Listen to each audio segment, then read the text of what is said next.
आप सभी का स्वागत है मेरे चैनल पे।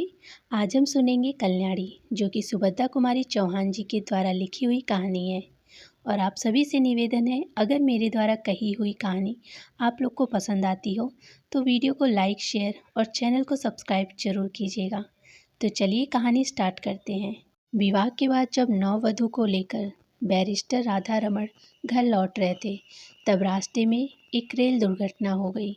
कई बाराती घायल हो गए। दो का तो घटनास्थल पर देहांत भी हो गया। मरने वाला एक लॉ का विद्यार्थी था और दूसरे थे स्वयं बैरिस्टर राधा रमण। मृत्यु के कुछ क्षण पहले एकाएक राधा रमण की आंखें खोलकर चारों तरफ देखा। पास ही बैठे हुए अपने मित्र जयकृष्ण से कहा, कल्याणी को तुम्हें सौंपता हूँ। यह चाहे तो इसका विवाह भी कर देना, इसे कोई कष्ट न होने पाए। अधिक वह कुछ बोल न सके और उनका प्राणांत हो गया। घायल बारातियों के साथ नववधु कल्याणी को लेकर जयकृष्ण घर आए। 2 दिन पहले कल्याणी के सौभाग्य पर बहुतों को ईर्ष्या हुई थी। आज घर घर में उसके दुर्भाग्य की चर्चा थी। उसका मुंह देखना तो दूर, सौभाग्यवती स्त्रियां उसकी छाया से भी डरती थी। वे सोचती, यह स्त्री कितनी अभागी है कि इसके परिवार में तो कोई था ही नहीं। विवाह का कंगन भी न छूट पाया था और वैधव्य मुंह बाएं निकल जाने को खड़ा हो गया। वरना क्या उसी दिन उसी ट्रेन में रेल दुर्घटना होनी थी। कुछ भी हो, घर घर बड़ी बूढ़ी स्त्रियों में यही चर्चा थी कि यह अपने सत्यानाशी पैरों से जिस घर जाएगी उसी घर में कोई दिया जलाने वाला न रह जाएगा। धीरे धीरे यह बात जयकृष्ण की पत्नी मालती ने भी सुनी। पति और संतान के लिए हिंदू नारी क्या नहीं कर देती। उसके कल्याण के लिए अपना तन मन सभी निछावर कर सकती प्रसन्नता से। और जिस बात में उनको किंचित मात्र भी अहित की शंका होती, वह काम हिंदू नारी कभी नहीं कर सकती। मालती का जी अंदर ही अंदर घबरा उठा। वह क्या करे, उसे तो अभागिनी कल्याणी पर भी दया आती थी। किंतु जिस दिन जयकृष्ण का जरा सिर दुखता था, बच्ची उपमा जरा भी अनमनी हो जाती, उस दिन ऐसा जान पड़ता जैसे कल्याणों का दुर्भाग्य मुंह खोले उसे निगलने को दौड़ा आ रहा है। पर उपमा को यह अपनी चाची कल्याणी बहुत ही अच्छी लगती थी। कल्याणी के आने के बाद उपमा सदा उसी के पास रहती, खेलती, उसी के हाथ से नहाती, दूध पीती। रात में सो जाने के बाद ही मालती उसे ले जा सकती थी। वह बालिका जागने में अपनी चाची को छोड़ना ही न चाहती थी। मालती को यह बात पसंद नहीं थी। वह नहीं चाहती थी कि उपमा उससे इतनी हिल मिल जाए। दबी जवान में उसने कई बार पति से कहा, कल्याणी को कहीं भेज दो। किसी की जवान विधवा आज 6-6 महीने अपने घर में है, लोग क्या कहेंगे। और जयकृष्ण सदा हंसी में टाल देते, तुम क्यों घबराती हो, कहने वाले मुझे ही तो कहेंगे। विधवा जवान हो या बूढ़ी, तुम्हें तो कोई कुछ भी न कहेगा। किंतु जिस बात से मालती सबसे अधिक डरती थी, वह बात जयकृष्ण से कभी कह न सकी। वह कैसे कहे कि वह भी इन बुढ़ियों की बातों पर विश्वास करती है। उसे दिन रात अपने पति और बच्ची के अमंगल की आशंका बनी रहती है। धीरे धीरे 7 महीने बीत गए और जयकृष्ण कुछ भी निश्चय न कर सके कि वे कल्याणी के लिए क्या करें।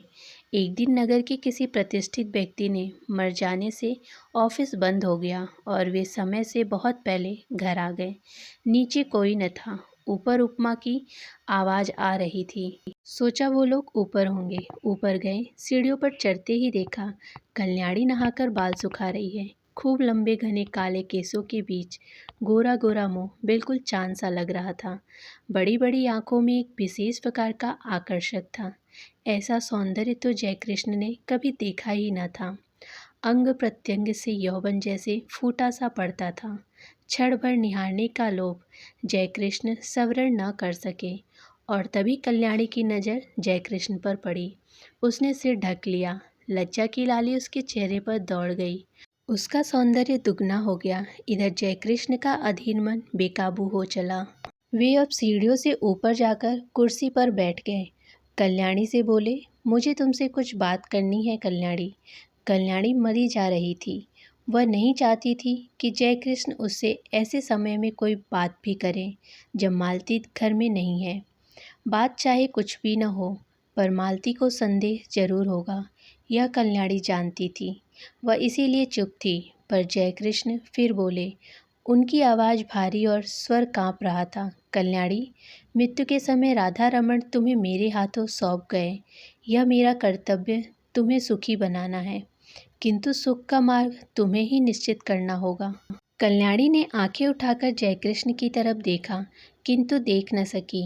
उनकी आंखों में उसने कुछ देखा। उसे अच्छी तरह न जान सकी कि क्या था, किंतु उस दृष्टि में कुछ था जिससे कल्याणी सिहर उठी। एक प्रकार की बिजली से उसके सारे शरीर में दौड़ गई। यह उसका पहला अनुभव था। कल्याणी ने कहा, आप जो ठीक समझे करे, मैं कुछ नहीं जानती। अच्छा होता कि आप बहन जी के आने पर मुझसे बात करते। वे सुशीला बहन जी के घर गई हैं। अच्छा, उनके आने पर ही मैं बात करूंगा कल्याणी, कहते हुए जयकृष्ण बाहर चले गए। मालती को यह बात मालूम होगी या स्वयं कल्याणी कह दे, किंतु अगर आते ही उपमा ने कह दिया तो बाबू चाची के पास ऊपर बैठे थे तो तुरंत तूफान खड़ा हो जाएगा। इसीलिए कल्याणी उसे कहानी कहकर बहलाने लगी। कल्याणी को लेकर कभी घर में तूफान खड़ा हो जाता, तब उसका जी चाहता कि धरती फटे और वह समा जाए। वह नहीं चाहती थी कि वह उनके सम्मुख जीवन में विषाद का कारण बने, इसीलिए सबसे छिपी छिपी रहती थी। वह यही चाहती थी कि किसी को उसके अस्तित्व का पता न लगे। अभागिनी नारी, जिसे परमात्मा ने सौंदर्य देते समय इतनी उदारता दिखाई थी, उसके भाग्य में सुख का एक क्षण भी न लिखा था। सुशीला के यहाँ मालती को बहुत सी बातें सुनने को मिली। सुशीला की सास ने यहाँ तक कहा, दुल्हन, तुम्हें तो अभी अच्छा लगता होगा, सहेली मिल गई है, पर वह कुलच्छनी है, तुम्हारा घर भी चौपट कर देगी। उसके छूत को निकाल बाहर करो। मालती निश्चय करके लौटी थी कि आज वह जयकृष्ण के जरूर कहेगी कि अब वह कल्याणी को अपने घर में न रखेगी। बहुत दिन रह चुकी। लौटते उसने देखा कि जयकृष्ण कमरे में लेटे अखबार पढ़ रहे हैं। उसने अंदर आकर घंटी की बटन दबा दी। उपमा सो गई थी। कल्याणी नीचे आई। मालती ने उसे चाय तैयार करने को कहा। सोचा चाय पीने के बाद बात करूंगी, किंतु रहा न गया। दफ्तर पहुंची। जयकृष्ण ने अखबार रख दिया। पत्नी का वे बहुत आदर करते थे। मालती पास जाकर बैठ गई। बोली, मैं अभी सुशीला के घर गई थी। सब लोग इस बात से बहुत असंतुष्ट हैं कि हम लोग कल्याणी को अपने घर में रखे हुए हैं। वे लोग कहते हैं कि उसे कहीं और भेज देना चाहिए। जयकृष्ण की भुड़की टेढ़ी हो गई। उन्होंने कहा, तो क्या जाकर उसे हाथ पकड़कर निकाल दो। उनके स्वर में रूखापन था। उन्होंने करवट बदल ली। मालती चुपचाप चली गई। उसने सोचा, जान पड़ता है कि यह जीवन भर के लिए यहाँ आई है। कल्याणी चाय तैयार करके चाय की मेज पर सजाकर ऊपर चली गई। चाय पीते पीते जयकृष्ण ने पत्नी से कहा, जिसे ईश्वर ने ही कष्ट देने में कोई कसर न छोड़ी हो, उसे हम और क्या कष्ट दें। मरते समय राधा रमण उसे मेरे हाथों में सौंप गए हैं। कुछ दिन और बीत जाने दो। 1 साल के बाद वह जो चाहेगी वह कर देंगे। पढ़ना चाहती है तो वहाँ भेज दूंगा, चाहेगी तो उसका पुनर्विवाह भी कर सकते हैं, पर वह मुझे या तुम्हारी बच्ची को नहीं खा सकती। बेफिक्र रहो। लोग कहते हैं, कहने दो। दुनिया में हर किसी को प्रसन्न रखने की कोशिश करने वाला किसी को भी प्रसन्न नहीं रख सकता। मालती बोली, मैं यह नहीं कहती कि उसे आज ही कहीं भेज दो, पर 15 दिन बाद मुझे माँ के घर जाना पड़ेगा। मेरी भतीजी का ब्याह है। कल्याणी यहाँ अकेली रहेगी। जयकृष्ण बोले, अकेली क्यों रहेगी, उसे भी साथ ले जाना। मालती ने उत्तर दिया, साथ कैसे ले जाऊंगी। सगुन साइत के दिन लड़की पर इसकी छाया पड़ती तो लोग तो बड़ी बूढ़ी विधवा की छाया से भी हल्दी चढ़ी लड़की को बचाते हैं। फिर जान न पहचान ऐसी स्त्री को जबरदस्ती उनका मेहमान क्यों बनाओ, उन्हें अच्छा न लगे तो। जयकृष्ण खींच कर बोले, तो फिर कल्याणी यहीं रहेगी। बुढ़िया की माँ को दिन भर रहने के लिए कह देना, उसे कुछ और पैसे दे दिए जाएंगे। न चाहते हुए भी आखिर एक दिन कल्याणी को घर में अकेली छोड़कर मालती को जाना पड़ा। जाते समय बुढ़िया की माँ को उसने अच्छी तरह समझा दिया कि बाबूजी को खाना वही परोसेगी। कल्याणी से भी कह दिया था, वह बाबूजी से जैसा पर्दा करती है वैसा ही करती रहे, और बुढ़िया की माँ रात दिन यहीं रहे। मालती चली गई। अब जयकृष्ण प्राय देर से जाते और जल्दी घर लौट आते। कभी कभी वे दफ्तर जाते ही नहीं। यह बात ध्यान देकर कल्याणी देखी। बुधिया की माँ जो चौकीदार पर नियुक्ति थी, वह कुछ समझ न सकी। पहले ही दिन खाना परोसने गई थी। जयकृष्ण की एक डांट लगते ही लौटकर बोली, बहू तुम ही परोसो, मुझसे न बनेगा। बाबूजी कुशांत है। कल्याणी को खाना परोसकर खिलाना ही पड़ा। यही तो जयकृष्ण चाहते थे। खाना खाते खाते जयकृष्ण बोले, कल्याणी तुमने अपने भविष्य के विषय में क्या निश्चित किया है, कुछ कहोगी? कल्याणी संकोच के साथ बोली, मैं क्या निश्चय करने लायक हूँ? मुझे दुनिया का अनुभव ही क्या है। गांव में विधवा मौसी के साथ रहती थी। एक दिन वही सुना कि मेरा विवाह होने वाला है। किससे होने वाला है नहीं जानती। फिर आप लोग ब्याहने आए और जो कुछ हुआ वह सब आपके सामने है। तब से आपकी आश्रय में हूँ। आपको छोड़कर, आपके इस घर को छोड़कर कहीं कोई मेरा अपना नहीं है। सुना है विधवा मौसी भी अब इस संसार में नहीं है। फिर मैं क्या निश्चय करूं? आप ही कहिए। जयकृष्ण बोले, शादी होना न होना दोनों बराबर है। पति की तुमने अच्छी तरह शायद शक्ल भी न देखी होगी। पुनर्विवाह करना चाहोगी? कल्याणी बोली, पुनर्विवाह? विवाह से सुख मिलने वाला होता तो मेरे पति उसी दिन रेल से कटकर न मर जाते। कहकर ठंडी सांस ली। जयकृष्ण ने कहा, तुम्हारा यह ख्याल गलत है कल्याणी। जो कुछ होना होता है होकर ही रहता है। इसमें न तुम्हारा दोष है न तुम्हारे भाग्य का। मेरा तो विश्वास है कि जिस ईश्वर ने तुम्हें इतना रूप दिया है वही सुख भी देगा। हाँ, मार्ग तुम्हें तय निश्चित करना है। तुम चाहो तो मैं तुम्हें पढ़ने के लिए किसी पाठशाला में भेज दूँ। कल्याणी को हंसी आ गई। बोली, अब मैं बूढ़ी होने जा रही हूँ। छोटी छोटी लड़कियों के साथ बैठकर कैसे पढ़ूंगी? और पढ़ना आएगा भी मुझे? मैं तो निरी मूर्ख हूँ।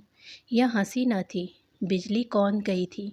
जयकृष्ण ने कल्याणी को आज तक कभी हंसते न देखा था। वे सिर से पैर तक सिहर उठे। बहुत संभल कर बोले, कोशिश करने से सब कुछ आता है। कल्याणी, फिर भी तुम खूब सोच विचार कर मुझसे शाम को अपना निश्चय कहना।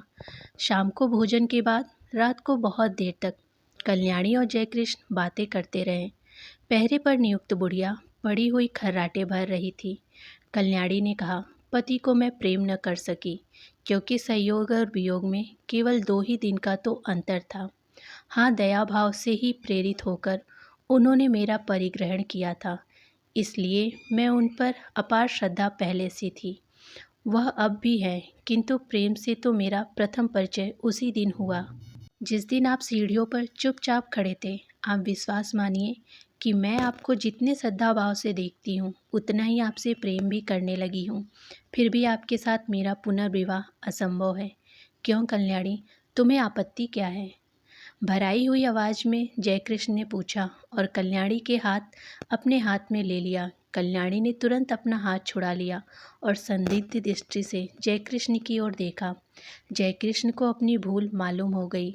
दोनों कानों में हाथ लगाकर बोले, भूल स्वीकार करता हूँ, अब कभी न होगी। फिर कुछ रुककर कहा, कल्याणी तुम मुझसे कभी न डरना। तुम्हारी इच्छा के विरुद्ध मैं तुम्हें कभी न छूऊंगा। यह बताओ कि जब पुनर्विवाह करने में तुम्हें कोई आपत्ति नहीं और तुम मुझसे प्रेम भी करती हो, तब तुम्हारा पुनर्विवाह मेरे साथ क्यों असंभव? असंभव इसलिए है कि आप विवाहित हैं।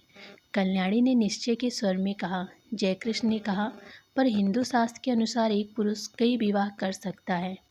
फिर तुम वह सौभाग्य मुझे क्यों नहीं दान करती जो किसी दूसरे को मिलने वाला है? छी छी, कल्याणी बोली, आप क्या समझते हैं कि मैं किसी और से विवाह करूंगी? यह कभी न होगा। मैंने एक बार जिससे प्रेम किया उसी से प्रेम करती हुई मिट जाऊंगी। हिंदू नारी प्रेम करना जानती है, वह प्रेम का प्रतिदान नहीं चाहती। मैंने प्रेम किया, करती रहूंगी। यह बात दूसरी है कि प्रेम की प्रतिमा तक मेरी पहुंच न हो सकेगी और यह तो अपना अपना भाग्य है। कहती हुई एक दीर्घ निश्वास के साथ कल्याणी ने जयकृष्ण की ओर देखा। जयकृष्ण ने कहा, कल्याणी तुम अपना ही अपना देखोगी या मेरा कुछ ख्याल करोगी?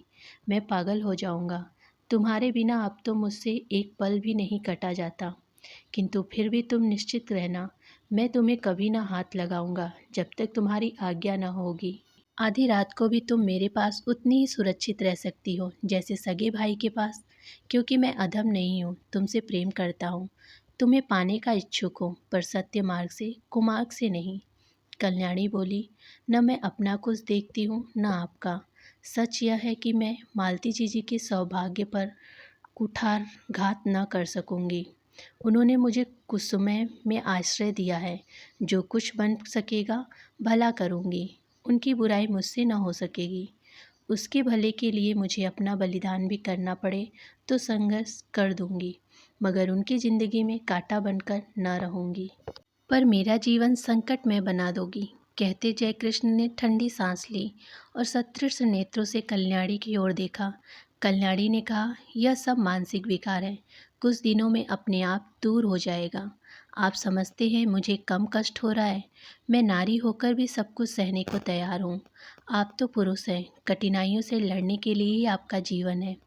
मैंने मालती जीजी को पत्र लिख दिया है, वे आती ही होंगी। उनके आते ही मैं आपसे विदा ले लूँगी।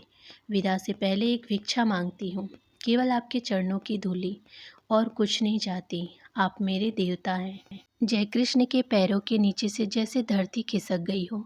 घबरा कर बोले, तुमने मालती को पत्र कब लिखा और क्या लिखा? लिखने से पहले मुझसे पूछा क्यों नहीं? कल्याणी बोली, मैंने और कुछ नहीं लिखा, यही लिखा कि उपमा के बिना बहुत बुरा लगता है, तुम जल्दी से चली आओ। और लिखती भी क्या, किंतु आपके साथ मेरा अकेला रहना उचित नहीं। हम दोनों एक दूसरे से प्रेम करते हैं, न जाने किस दिन क्या हो जाए, और मैं नहीं चाहती कि हमारे बीच कोई भी ऐसी बात हो जिसे कलंक का स्वरूप दिया जा सके। जो कुछ तुमने किया ठीक ही किया कल्याणी, सो जाओ, रात बहुत हो चुकी है। और उठते हुए कल्याणी ने झुककर जयकृष्ण के पैरों को माथे से लगा लिया। जयकृष्ण बहुत उद्विग्न थे। कल्याणी ने ऊपर जाकर दरवाज़ा बंद कर लिए। जयकृष्ण खाट पर पड़े करवटें बदलते रहे। उन्हें नींद न आई। दूसरे ही दिन मालती दोपहर की ट्रेन से आ पहुंची। दफ्तर से लौटते ही जयकृष्ण ने देखा उपमा खेल रही है। रात भर सो न सकने के कारण उनका चेहरा उतरा हुआ था। मालती ने देखते ही पूछा, क्या तबीयत खराब थी? क्या हुआ? जयकृष्ण ने कहा, कुछ नहीं, सिर में बहुत दर्द है। अज्ञात आशंका से मालती सिहर उठी। कल्याणी तो अभी है न इस घर में? उसने पूछा, तुम तो अपनी बात के आगे किसी की भी नहीं सुनते। कितनी बार कहा उसे कहीं भेज दो, पर जब तुम मानो तब ना। इस तरह तुम्हारे सिर विर में दर्द होता है तो मैं घबरा जाती हूँ। सभी लोग कहते हैं वो अभागिनी है। जयकृष्ण को दूसरा ही भय था। वे यही सोच रहे थे कि कौन जाने कल्याणी है भी कि नहीं। उसने कहा था कि मालती के आते ही वह विदा ले लेगी। विदा का अवसर कहीं आ तो नहीं गया? जयकृष्ण का हृदय धड़क रहा था। उन्होंने कहा, मैंने कल्याणी को एक पुत्रीशाला में पढ़ने के लिए भेजने का निश्चय किया है। यह बात उसे भी मंजूर होगी। जरा उसे बुलाओ तो। मालती को इस बात से बड़ी ही शांति मिली। कल्याणी यहाँ से चली भर जाए, कहीं भी जाए, इसकी उसे चिंता न थी। उसने घंटी बजाई, पर कोई ऊपर से न आया। तब उपमा को बुलाकर कहा, जाओ ऊपर से अपनी चाची को बुला ला। उपमा ने कहा, चाची ऊपर नहीं है। घबराकर मालती ने ऊपर नीचे सभी कमरे खोज डाले। कल्याणी का पता नहीं लगा। जयकृष्ण पागल की तरह दौड़कर ऊपर गया। कल्याणी के बिस्तर पर उसने गहनों की पेटी रखी थी। उसके नीचे एक पत्र लिखा था, जाती हूँ। अपनी उपस्थिति से आप लोगों को जो कष्ट दिया या मुझसे जो अपराध हुए उनके लिए क्षमा कीजिएगा। मेरी खोज न कीजिएगा, व्यर्थ होगी। मेरे ये गहने उपमा के लिए है। अभागिनी कल्याणी। तो फ्रेंड्स, कैसी लगी कहानी? कहानी पसंद आई हो तो वीडियो को लाइक, शेयर और चैनल को सब्सक्राइब जरूर कीजिएगा। तो चलिए मिलते हैं एक नई कहानी के साथ नेक्स्ट वीडियो में। धन्यवाद।